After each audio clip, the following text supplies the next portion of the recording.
Il est 3h du soir. Fallait que je vous parle d'un truc. En fait, quand j'étais petit, j'ai vécu un truc qui m'a peut-être un peu traumatisé. Ah ouais, alors, je suis un peu enrhumé. Désolé pour la voix. Bref, c'est une vraie histoire, hein, mais c'est surtout l'histoire d'Ali. En fait, pour vous remettre un peu dans le contexte, quand j'étais petit, en primaire, je pense vers le CE1, j'avais un copain qui s'appelait Ali. Ali, en gros, mis à part moi, il parlait toujours mal à tout le monde. Il insultait, il tapait tout le monde. Vous voyez l'enfant qui harcèle et blesse psychologiquement les autres? Bah, c'était Ali. La scène qui m'a le plus marqué, le plus traumatisé, après qu'il ait eu de grosses colères en classe parce que le professeur l'avait repris, il s'est dirigé vers la fenêtre de la classe et il a essayé de sauter, de se défenestrer. Je vous jure, c'est vrai.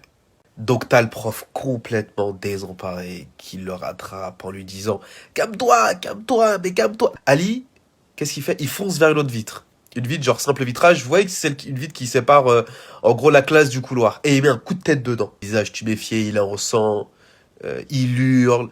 Il faut quand même se rappeler qu'on avait genre 6 ou 7 ans, tu vois, et qu'il avait aucun trouble collectif particulier. Bref, malgré tout ce qui a pu se passer, on passe ensemble du primaire au collège. Et je le vois de moins en moins en cours. Et un jour, plus de nouvelles. Rien.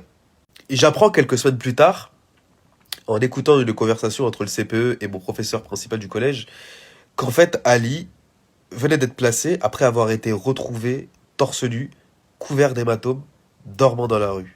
En rassemblant les infos à droite à gauche, je comprends qu'en fait, ses parents le séquestraient, le frappaient à coups de câbles électriques, et l'attacher au barreau de son lit. Enfin bref. Ce jour-là, j'ai compris un truc.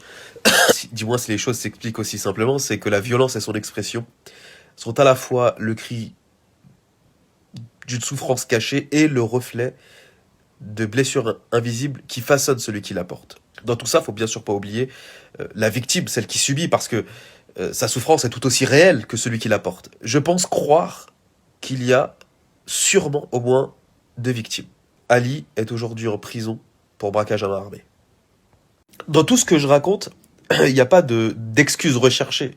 Certains vont me balancer, moi j'ai vécu la même chose, on a un libre arbitre sans vraiment savoir ce que c'est au final ou en n'ayant qu'une vague impression. Nous ne pouvons jamais réellement et complètement savoir ce qui fait que nous soyons. Bon là je fais le philosophe. Les choses s'inscrivent parfois dans un ordre, une systémie inintelligible. J'essaye, depuis que je suis petit, de démystifier cette inintelligibilité. D'ailleurs, c'était le sujet de mon mémoire. Derrière ce que je sais de mon parcours, qu'est-ce que je ne sais pas? Ça m'obsède. Bref, vous abonnez pas, c'était pas l'enjeu, bisous. Ah ouais, juste un truc. Pensez pas, je pleure. Pensez pas, je pleure. T'as capté ou pas? Juste, je suis enrhumé.